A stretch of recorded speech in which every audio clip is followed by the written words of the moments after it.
नमस्कार, आप देख रहे हैं मिरर मीडिया। मैं हूं अनुपम कुमार। हमारे खास कार्यक्रम खबरनामा में आपका स्वागत है। बढ़ते हैं आज की सुर्खियों की ओर।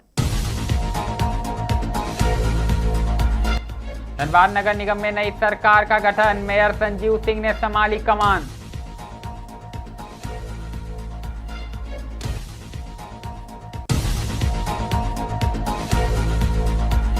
हजारीबाग में मंगला जुलूस पर सियासत, विधायक की चेतावनी।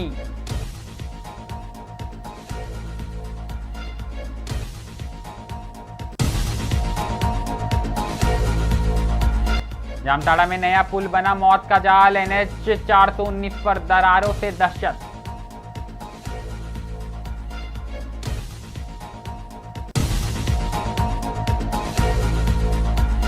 बाजार में दिन दहाड़े छिनतई से लोग परेशान, महिला की बाली छीनी, मारकर किया घायल।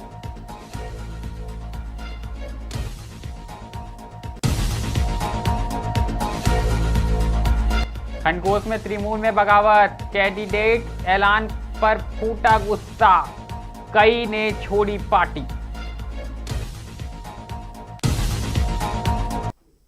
अब खबरें विस्तार से। सबसे पहले बात धनबाद की करेंगे, जहां नगर निगम को बुधवार को नई सरकार मिल गई। दरअसल नवनिर्वाचित मेयर संजीव सिंह ने पद एवं गोपनीयता की शपथ ली, जिसके साथ ही नगर निगम का नया बोर्ड औपचारिक रूप से अस्तित्व में आ गया। शपथ ग्रहण समारोह के दौरान समर्थकों में खासा उत्साह देखने को मिला और पूरे माहौल में जश्न का रंग रंगा नजर आया। वहीं अगर बात करें, संजीव सिंह ने मीडिया से बातचीत में कहा कि गर्मी के मौसम को देखते हुए शहर में जलापूर्ति व्यवस्था को दुरुस्त करना ही उनकी पहली प्राथमिकता होगी। उन्होंने स्पष्ट किया कि पानी की समस्या के स्थायी समाधान के लिए जल्द ही ठोस कदम उठाए जाएंगे। इसके साथ ही मेयर ने यह भी बताया कि मुख्यमंत्री हेमंत सोरेन से मुलाकात के दौरान धनबाद के विकास और विभिन्न स्थानीय मुद्दे पर सकारात्मक चर्चा हुई है। उन्होंने भरोसा जताया कि राज्य सरकार के सहयोग से शहर में विकास कार्य को गति दी जाएगी। अभी सुनिए मेयर संजीव सिंह ने क्या कुछ कहा।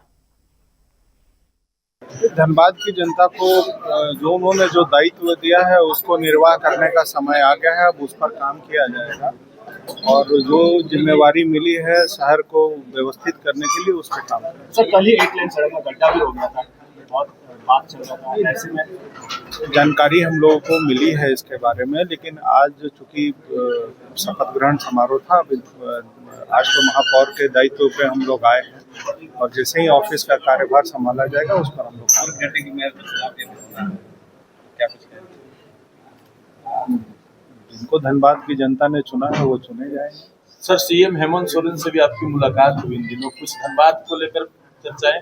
जी, हम कल परसों उनसे मुलाकात हमारी हुई थी कार्यालय में। श्री हेमंत सोरेन जी से मुलाकात हुई थी कि चूंकि हमारे राज्य के मुखिया हैं और धनबाद नगर निगम क्षेत्र में उनकी भूमिका एक अहम है, चूंकि राज्य के विकास में उनका एक अहम प्रमुख भूमिका होती है, तो वो इसी सिलसिले में उनसे मुलाकात हुई और उनसे हमने ये कहा है कि धनबाद नगर निगम क्षेत्र में जो विकास संबंधित जो भी मुद्दे हैं उनमें उनका सहयोग चाहिए और उन्होंने मुझे इस बात के लिए आश्वस्त किया है कि हमारा सहयोग रहे। अगली खबर हजारीबाग जिले से आई है, जहां मंगला जुलूस को लेकर विवाद गहराता जा रहा। दरअसल सदर विधायक प्रदीप प्रसाद ने जिला प्रशासन पर आरोप लगाया कि मंगला जुलूस को जगह जगह रोका जा रहा है और बाजा तक उतरवाया जा रहा है, जिससे राम भक्तों में भारी नाराजगी है। उन्होंने साफ तौर पर चेतावनी दी है कि अगर जुलूस पर रोक जारी रही तो गुरुवार को हजारीबाग बंद कराया जाएगा। इतना ही नहीं, उन्होंने कहा कि ऐसी स्थिति में रामनवमी जुलूस भी नहीं निकाली जाएगी। इस मुद्दे को लेकर शहर में आक्रोश बढ़ता नजर आ रहा है और एक के बाद एक सियासत भी अब गर्माती जा रही है। अनुसार भी नहीं करने देते। इन लोग सिर्फ और सिर्फ सनातन धर्म का विरोध कर रहे हैं। राज्य सरकार सिर्फ और सिर्फ विरोध कर रही है, मंगला जुलूस रोक रही है। मंगला जुलूस अगर रुकेगा तो स्थिति भयावह होगा। आने वाले कल अगर इस तरह का सरकार नहीं चाहती और मंगला जुलूस नहीं निकला तो हजारीबाग परसों बंद किया जाएगा। पूरे शहर को बंद कर देंगे, ठप कर देंगे। हम लोग त्योहार नहीं मनाएंगे। सरकार की इच्छा है अगर त्योहार नहीं मनाने को तो नहीं मनाए, अब आदेश जारी कर दो। ऐसा थोड़े ना होता है कि हजारीबाग की धरती में रामनवमी नहीं मनेगा। इन लोगों की मर्जी नहीं चलेगी, राम भक्तों की मर्जी चलेगी, यहाँ के लोगों की जन भावनाओं को मर्जी चलेगी। हम लोग आपसी सौहार्दपूर्ण और भाईचारे के साथ रामनवमी मनाने को तैयार, लेकिन प्रशासन सहयोग नहीं कर रहा है। अभी दारू में डीजे खोल दिया, अभी पंचमंदिर चौक में डीजे खोल दिया। क्या करना चाह रहा है? क्यों नहीं सबको अरेस्ट करके अंदर करो, जेल भरो, आंदोलन शुरू करेंगे। हजारीबाग के बाद बात करेंगे जामताड़ा की, जहां बुधूडी के पास NH 419 पर बना नया पुल अब खतरे की बड़ी वजह बनता जा रहा है। दरअसल निर्माण पूरा होते ही पुल में खतरनाक दरारें उभर आई हैं और हर वाहन के गुजरते ही पुल कांपता नजर आ रहा है। स्थानीय लोगों का आरोप है कि पुल का निर्माण रातों रात घटिया सामग्री से किया गया है। यही वजह है कि यह ढांचा कमजोर हो गया है। ग्रामीणों ने मौके पर विरोध जताते हुए जांच और पुल को तोड़कर दोबारा निर्माण की मांग की है। फिलहाल यह पुल कभी भी बड़े हादसे का कारण बन सकता है, जिस पर प्रशासन की त्वरित कार्रवाई जरूरी है।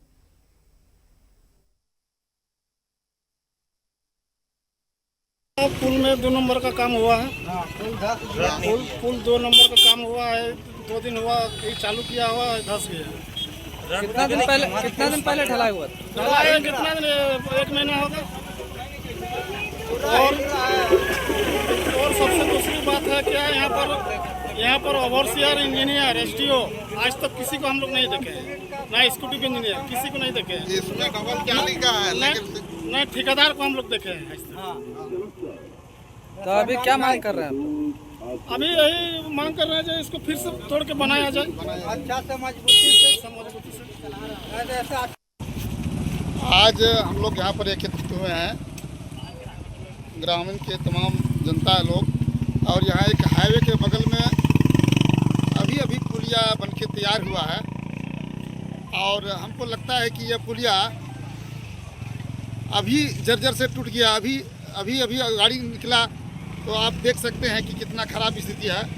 तो बाद वाला दिन, आने वाला दिन में और आपका क्या होगा, ऐसा लगता है कि ये एकदम बिल्कुल घटिया सीमेंट से इनको बनाया गया है और ठेकेदार यहाँ से बना के लापता है और यह पुलिया को पता चला है कि रात को ढाला गया है। सब रात को काम होगा और ऐसे हम लोगों को धोखा दे करके इंजीनियर कोई नहीं आता है, कोई नहीं आता। इंजीनियर और जेई जो होता है, एक्जीक्यूटिव इंजीनियर होता है, मिली भगत से ये पुलिया को जर्जर कर दिया है, विकनेस कर दिया। हम प्रशासन को मैं आकृष्ट करना चाहता हूँ, DC महोदय को मैं कहना चाहता हूँ कि यथाशीघ्र यहाँ पर उपस्थित होकर के जो हाईवे के बगल में एक पुलिया बनी है उस पर जांच किया जाए। अगली खबर भी जामताड़ा से है, जहां ईद के मौके पर दिन दहाड़ी झपटमारी की सनसनीखेज घटना सामने आई है। दरअसल खेलडी इलाके में घर के बाहर कपड़े सुखा रही महिला से बाइक सवार 2 बदमाशों ने कान की बाली छीन ली और इसके बाद झपट्टेबाजी इतनी तेज हुई कि महिला के कान में गंभीर चोट आ गई है और खून बहने से वह बुरी तरह से घायल हो गई। घटना के बाद इलाके में दहशत का माहौल है। सूचना मिलते ही पुलिस मौके पर पहुंची और जांच शुरू कर दी है। सीसीटीवी फुटेज के आधार पर आरोपियों की पहचान की जा रही है। पुलिस ने जल्द ही गिरफ्तारी का दावा किया है, लेकिन पर्व के बीच ऐसे घटना से लोगों में दहशत का माहौल बरकरार है। कि उसकी समथिंग कीमत था लगभग 2 लाख से ऊपर था। वो तो बिल देखने के बाद ही पता चलेगा। जी हाँ, 2 लाख से ऊपर। घटना कैसे हुआ घर में? घटना हुआ एक्चुअली क्या है कि मेरा बड़ा लड़का दुकान पे बैठता है और मैं कभी कभी फील्ड में चला जाता हूँ काम के सिलसिले में, और छोटा वाला लड़का घर पे था नहीं, वो चला गया था हॉस्पिटल। मेरी मम्मी वहीं पर एडमिट है, उनको देखने के लिए गया था। उनके जाने के बाद ही ये घटना हुई है और घर के अंदर सिर्फ मेरी लड़की और मेरी वाइफ थी। तो मेरे वाइफ को समझ में आया नहीं, क्योंकि बराबर बिजली का जो विभाग है जो रीडिंग करने के लिए आता है, उन्होंने सोचा ये वही होगा। उसके बाद उसने ध्यान नहीं दिया। जैसे वो कपड़ा फैलाने के लिए गई उस तरफ बाड़ी की तरफ, पीछे से वो लड़का लोग आया, दोनों कान पकड़ा और सीधा खींच कर लिया, और खींचने के बाद दोनों कान का बाली वो लोग लेके चले गए और कान से ब्लड भी आने लगा। बस यही बात है। क्या नाम है आपका? मेरा नाम है मोहम्मद इकबाल, जो कि मैं देवघर डिस्ट्रिक्ट से हूँ और मेरा गांव का नाम है बरमसिया। वहीं मेरा घर है। यहाँ पे मैं रहता हूँ जामताड़ा में, और हमारी बिजनेस भी यहीं पर है। अब रुख पश्चिम बंगाल का करेंगे, जहां पूर्वी बर्धमान के खंडगोज में विधानसभा चुनाव से पहले तृणमूल कांग्रेस के भीतर बगावत के सुर तेज हो गए। दरअसल कैंडिडेट्स लिस्ट जारी होते ही कार्यकर्ताओं और स्थानीय नेताओं में नाराजगी खुलकर सामने आ गई। आपको बता दें कि ब्लॉक प्रेसिडेंट ऑफ एक्टिव इस्लाम ने पार्टी के फैसले पर सवाल उठाते हुए इस्तीफे तक के संकेत दिए हैं। वहीं कई पंचायत प्रतिनिधि और कार्यकर्ता भी उम्मीदवार नवीन चंद्र बाग के खिलाफ लामबंद हो गए हैं। कार्यकर्ताओं ने साफ चेतावनी दी है कि अगर उम्मीदवार नहीं बदला गया तो बड़ा आंदोलन होगा। इस घटनाक्रम से चुनाव से पहले पार्टी की मुश्किलें बढ़ती हुई नजर आ रही है और क्षेत्र में सियासत गर्माती हुई तेज होती जा रही है। প্রার্থী হয়েছে 2016 সাল থেকে সেই মানুষটাকে জন্য প্রাণপাত করে নির্বাচন কমিশনের অবজারভার আমাকে 15 ঘন্টা ওই নির্বাচনের হলে না খেতে দিয়ে আটকে রেখে দিয়েছিল। বেরোনোর পর একটা সম্মান পর্যন্ত করেনি। সেই লোক যদি প্রার্থী হয় আমি আগামীকাল যে নিয়ম আছে সেই নিয়ম মেনে দলের অভিনেত্রী আমাদের যিনি সর্বনেত্রী সর্বজন শ্রদ্ধা তাকে আবার শ্রদ্ধা করছি, তাকে প্রণাম জানাই। আমাকে সেই পরিবারের ছেলে হিসেবে কর্মাধ্যক্ষ করেছিলেন এবং আমাদের অভিষেক বন্দ্যোপাধ্যায় যিনি আমাদের সাধারণ সম্পাদক, যিনি আমাদের আবেগ, তিনি আমাকে কর্মাধ্যক্ষ করার সুযোগ করে দিয়েছিলেন। কিন্তু যে অপমান নবীন বাগ আমাদের তৃণমূল কংগ্রেসের খণ্ডঘোষের মানুষকে করে, আজকে যদি আবার প্রার্থী হন তৃণমূলের লোকেরা ঘরে ঘরে আজও কাঁদছে, তাদের কান্না থামবে না। আজকে তাদের কান্নায় তৃণমূল বাংলা থেকে আমরা আগামীকাল জেলা পরিষদে গিয়ে যে নিয়ম আছে সেই নিয়ম মেনে আমার সমস্ত পদের যা যা দরকার আছে যেখানে জমা দেওয়ার দরকার আমি জমা দিয়ে আসবো। আর ব্লক কমিটি হিসেবে তো ব্লক সভাপতি ডিজাइन যখন দিয়ে দিয়েছে। अगली खबर भी पश्चिम बंगाल से है, जहां दुर्गापुर विधानसभा क्षेत्र से तृणमूल कांग्रेस द्वारा प्रदीप मुजुमदार को उम्मीदवार बनाए जाने के बाद कार्यकर्ताओं में जबरदस्त उत्साह देखने को मिल रहा है। जी हां, कांगड़ा के सलीमपुर में ब्लॉक तृणमूल, युवा तृणमूल और मॉनिटरी सेल के कार्यकर्ताओं ने जुलूस निकालकर शक्ति प्रदर्शन किया। इस दौरान दीवारों पर नाम लिखकर चुनाव प्रचार की शुरुआत भी की गई। कार्यकर्ताओं ने लोगों से प्रदीप मुजुमदार को वोट देने की अपील की। नेताओं का कहना है कि पिछले 5 वर्षों में उनके द्वारा किए गए विकास कार्यों के कारण इस बार फिर उनकी जीत तय मानी जा रही है।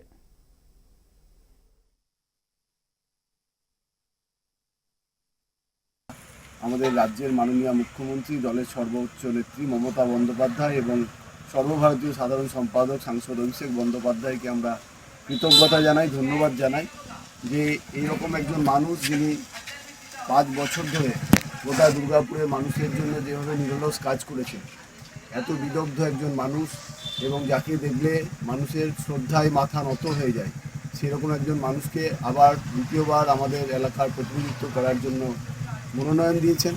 তার জন্য আমরা দিদিকে এবং আমাদের অভিষেক বন্দ্যোপাধ্যায় সর্বভারতীয় সাধারণ সম্পাদককে আমরা শুভেচ্ছা, ধন্যবাদ এবং কৃতজ্ঞতা জানাই। এবং আমরা যারা তৃণমূল যুব কংগ্রেসের কর্মী তারা আজকে থেকেই আমরা দেওয়াল লিখন এবং পথ মিছিল শুরু করেছি। নাম ঘোষণার সঙ্গে সঙ্গেই আমরা আমলাজোড়া অঞ্চলের এই শিলামপুরে তৃণমূল যুব কংগ্রেস, তৃণমূল কংগ্রেস, তৃণমূল সংখ্যালঘু সেলের কর্মীরা সকলে মিলে আমরা একটা পথ মিছিল করেছি এবং তার সাথে সাথে দেয়াল লিখনও আমাদের শুরু হয়ে গিয়েছে এবং পুরো দমে আমরা প্রচার শুরু করেছি। যদিও এমন একজন প্রার্থী।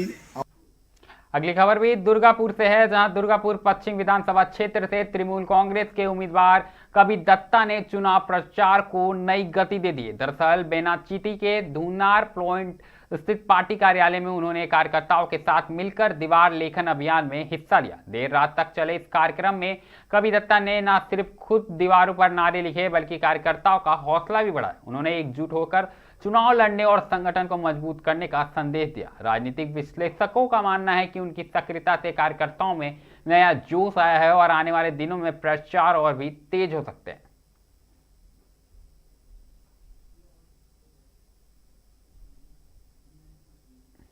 এতদিন অরাজনৈতিক ভাবে ছিলেন, আবার রাজনীতিতে নামা, এই আসানসোল দুর্গাপুর উন্নয়ন পর্ষদের চেয়ারম্যানের অভিজ্ঞতা ভোটে কি করে কাজে লাগাবে, মানে কিভাবে কাজে লাগাবে? আমি কিছুই জানি না গো, মানে এ তো মানে শৈশব না, ইনফ্যান্ট রাজনীতিতে এইমাত্র পা দিলাম। এবার তোমরা যে অর্থে রাজনীতি বোঝো বা বলো, আমার কাছে রাজনীতির অর্থ কিন্তু আলাদা। আমি সেই রাজনীতিতে পা দিলাম যে রাজনীতিতে মানুষের জন্য কিছু করতে পারবো, করার চেষ্টা করবো তোমাদের জন্য, সবার ইয়েতে। তো ব্যাস প্রার্থনা করি উপরওয়ালার কাছে যাতে সেটা করতে পারি, আমি সেই শক্তি যেন আমার থাকে, সেই শক্তি যেন উনি আমাকে দেন। সাধারণ মানুষের মুখ্যমন্ত্রী আমাকে যে দায়িত্ব দিয়েছেন সেই দায়িত্বটি আমি ঠিকমতো পালন করতে পারি, এটা উপরওয়ালার কাছে প্রার্থনা করি। खबरनामा में अभी के लिए फिलहाल इतना ही। ऐसी तमाम खबरों से हम आपको अवगत कराते रहेंगे। बने रहें मिरर मीडिया के साथ।